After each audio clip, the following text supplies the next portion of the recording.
Olá, para quem não sabe, eu sou Janice Goldar, psicanalista e ialorixá, mestre em psicanálise clínica e fundadora do Ilhéaxé Oloabé.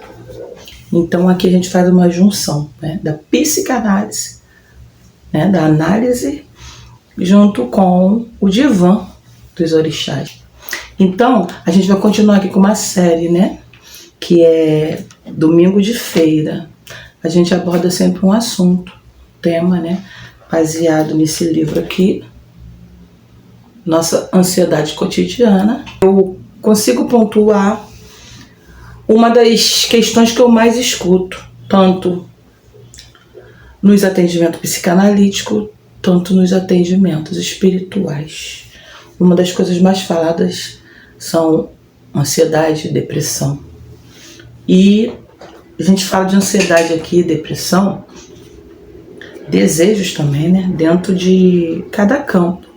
Da última vez nós falamos do ciúme e hoje eu quero falar do trabalho.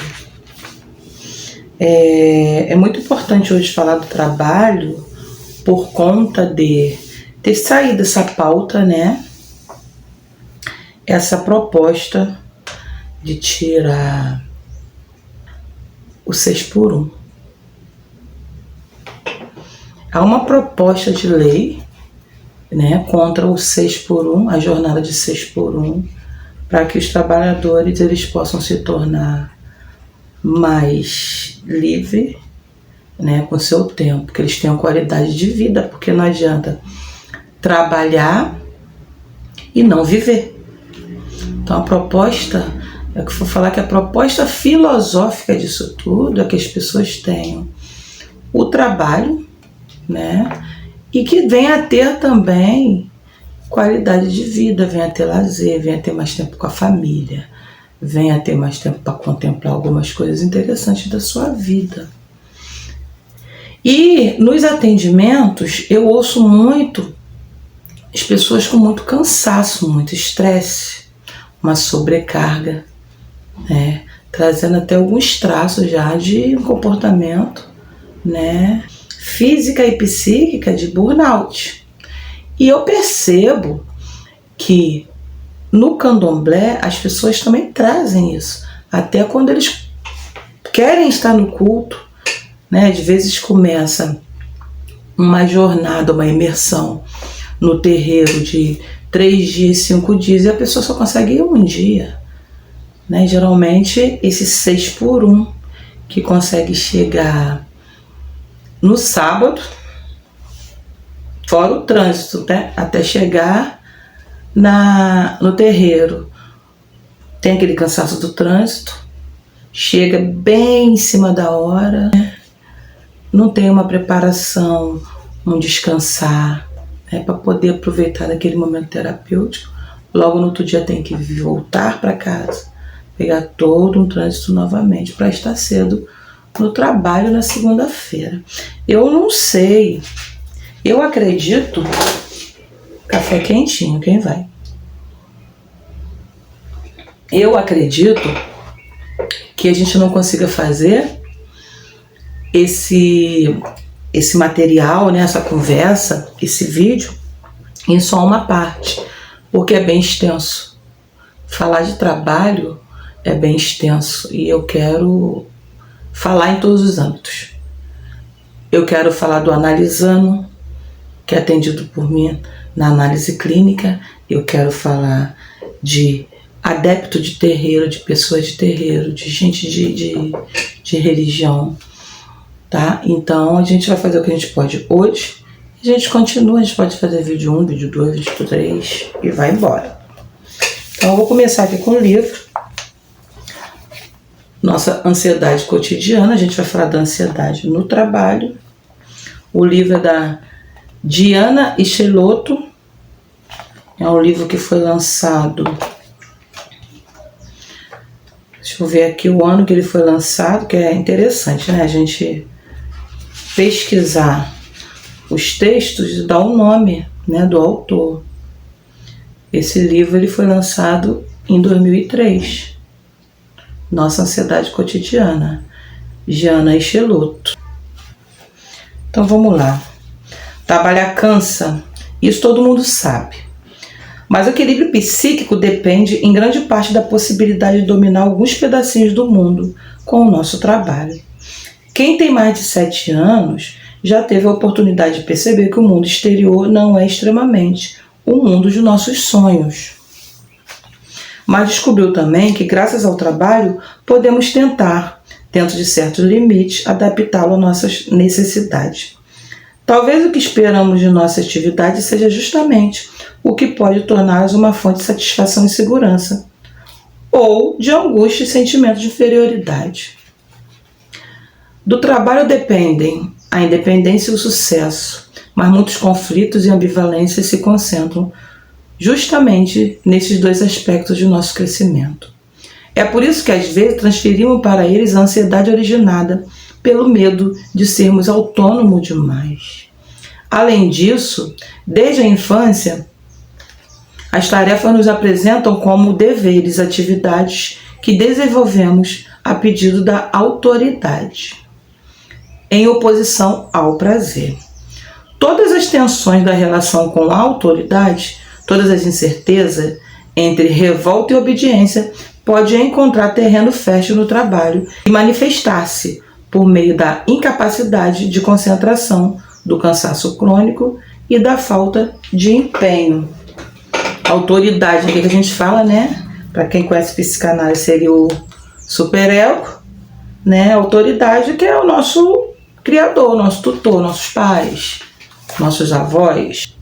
Quem é que nos cria, né? Que nos dá essa educação.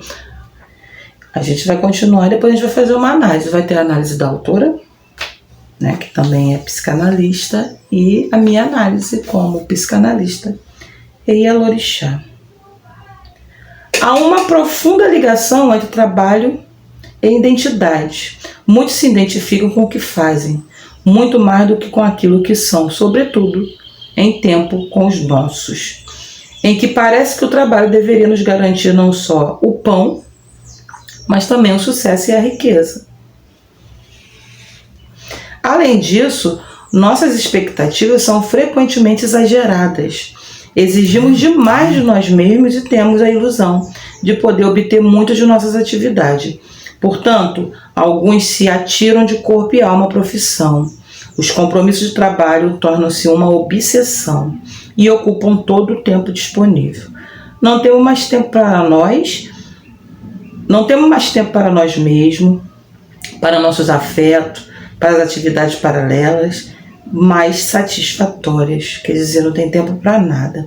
É como se atribuíssemos ao trabalho a tarefa de conter e bloquear todas as necessidades que poderiam nos acometer e nos transtornar se estivéssemos menos ocupados. As maiores protagonistas de uma relação conflituosa com o trabalho são as mulheres, que ao das atividades extradomésticas, o símbolo da emancipação e da independência econômica, mas pagam cotidianamente essa liberdade com uma sobrecarga de sentimentos de culpa em relação à família e a si mesmo. Olha aí, mulher, né? Interessante. Além das profundas ansiedades individuais, há também um amplo alarme social, porque em todos os países ocidentais o trabalho é escasso e isso coloca em perigo anos de bem-estar e segurança econômica. O desemprego tornou-se fonte de inquietação e dolorosa incerteza. Não somente para quem está em busca de emprego, sem o encontrar, mas também para quem é ameaçado e cercado pelo mal-estar geral cada vez maior. O drama do desempregado não cria angústia somente a quem está diretamente envolvido nele, mas alastra por toda a parte, porque em certas situações se vê a solidariedade humana diminuir rapidamente e se perde a coesão social. Aqui é muito interessante, né? Aqui fala a ansiedade. A ansiedade se localiza onde? Aqui, né? No assunto trabalho. A sobrecarga, né?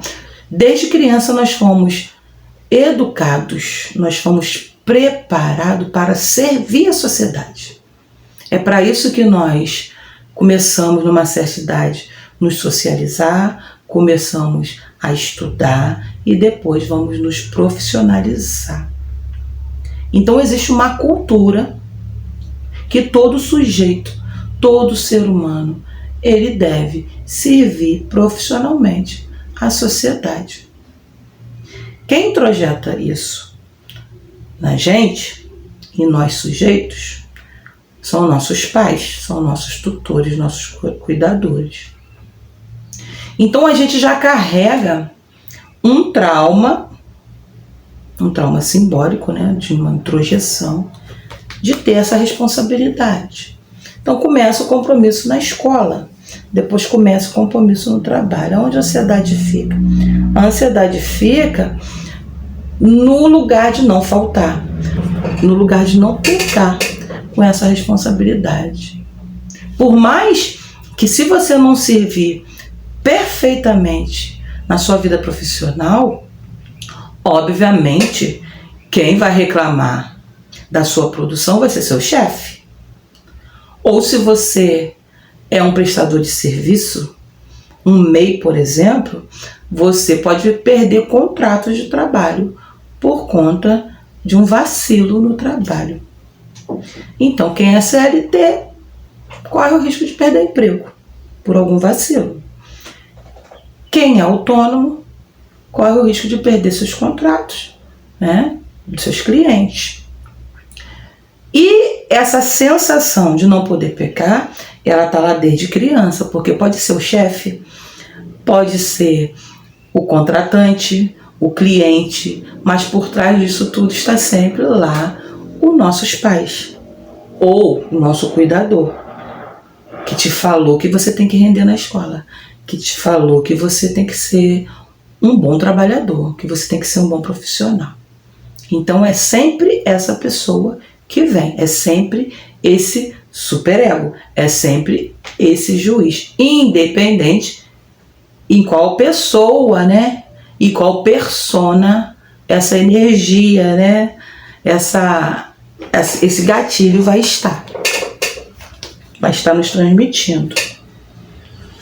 Aqui também fala que o trabalho, a intenção do trabalho não é somente, né, o pão de cada dia, né? Traz também sucesso e riqueza. Então existe também a ansiedade e a depressão de hoje vermos que o nosso está produzindo pouco e o do outro está produzindo muito. É a famosa grama bem cuidada do vizinho. Para um mundo hoje de internet, que as pessoas estão postando o tempo todo riqueza e sucesso, na maioria das vezes de forma desacerbada, de forma exagerada, porque ninguém vai colocar suas verdades 100% numa rede social. Então, percebe que existe um momento, até na própria beleza, né? As pessoas colocam ali o natural e ali tem um monte de filtro para colocar muito mais bonita. Então, quem tem essa ansiedade com beleza fica frustrado ao ver pessoas tão belas na internet, mas nem se lembra que ali existe algo, né, a mais, um toque a mais, que é ilusão. Então, a grama do vizinho que eu vou falar aqui é a mesma coisa, a questão do trabalho. Tem pessoas que estão trabalhando, estão matando o leão por dia, pelo pão de cada dia. E tem pessoas que estão trabalhando e estão enriquecendo. Então existe essa ansiedade, né? Essa comparação que é normal, não tem problema nenhum. Vai se sentir invejoso, beleza.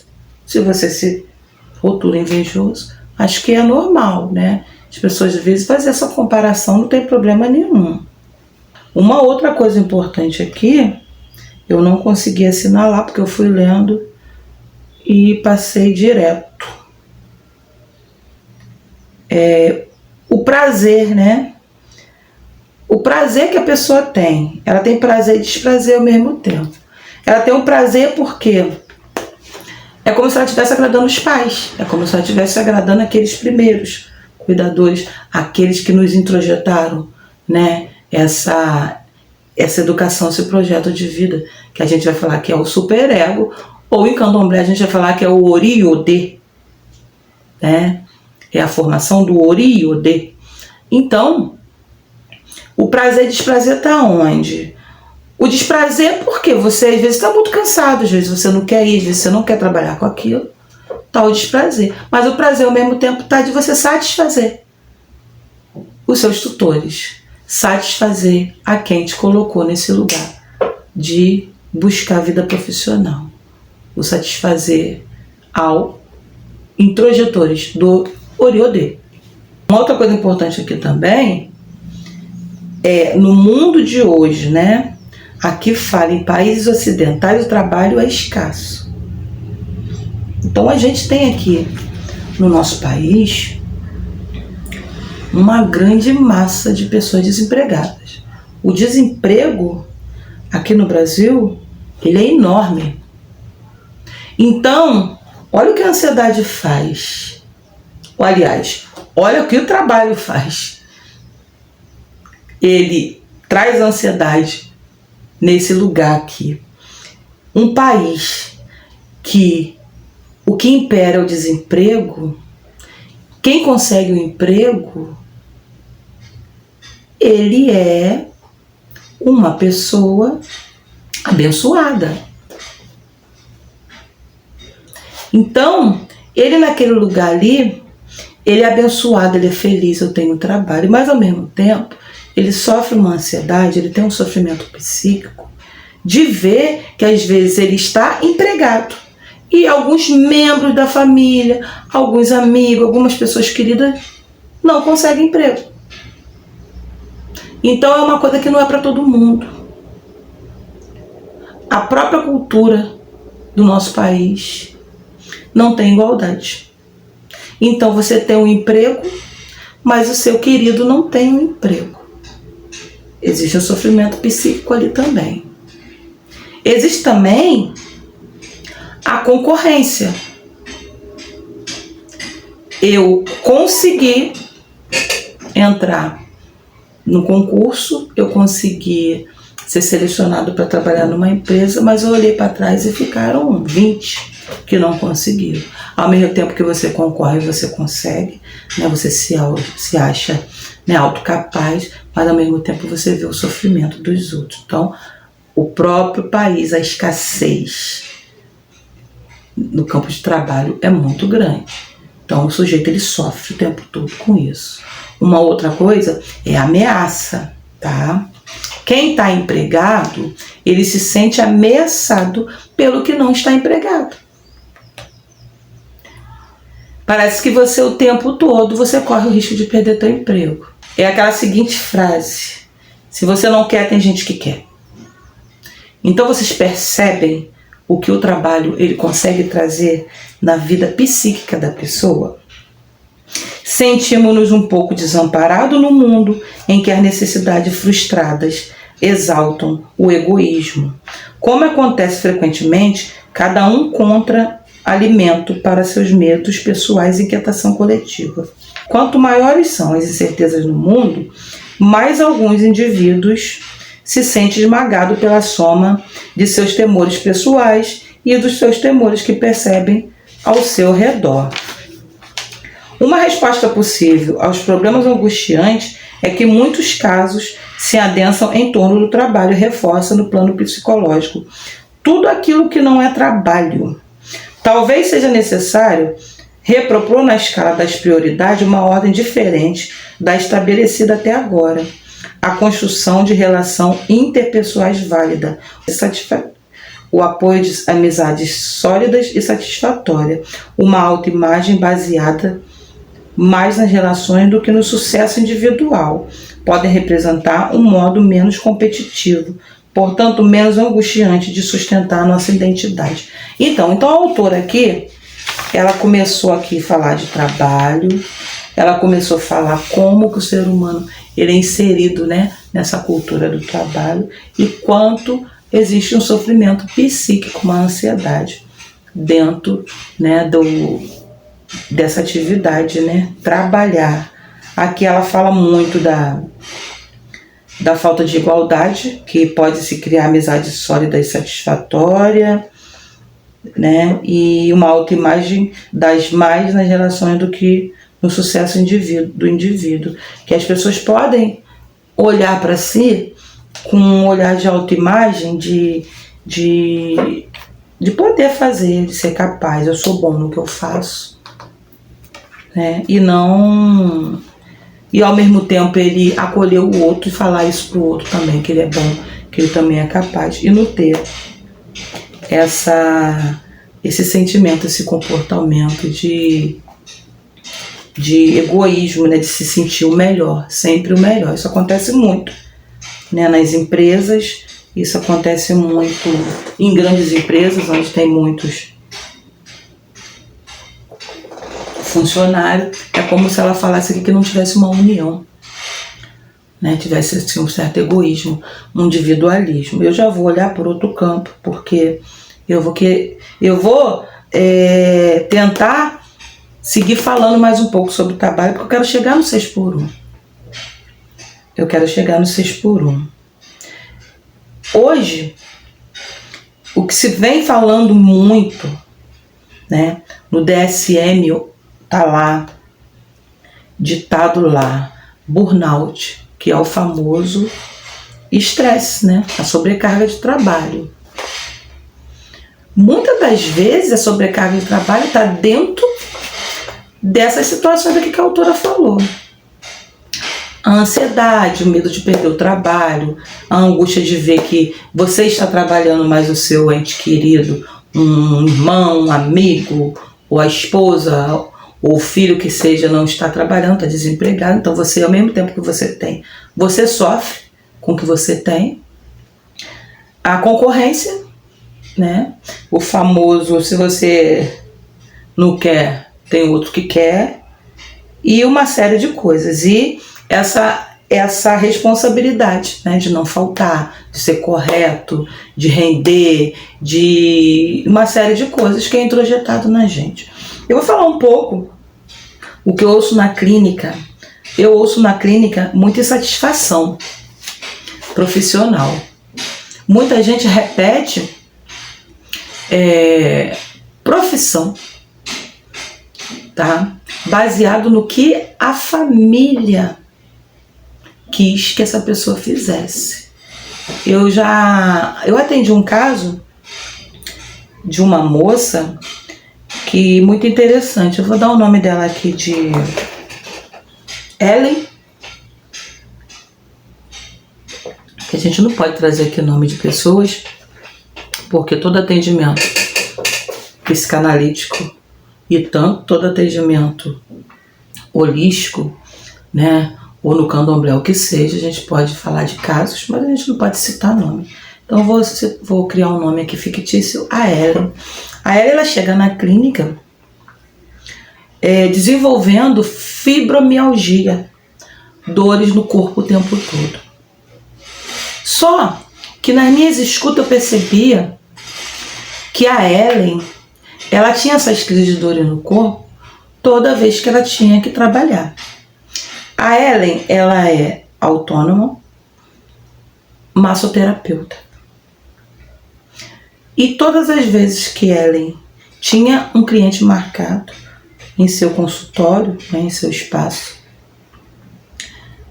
ela sentia dores fortes do corpo e muitas das vezes tinha que desmarcar o atendimento. E dentro de muitas escutas, muitas sessões de terapia, a Ellen me contou uma história da sua infância, que seu pai era um homem muito trabalhador. Muito trabalhador. Se eu não me engano, o pai da Ellen, ele era advogado ou engenheiro, alguma coisa assim.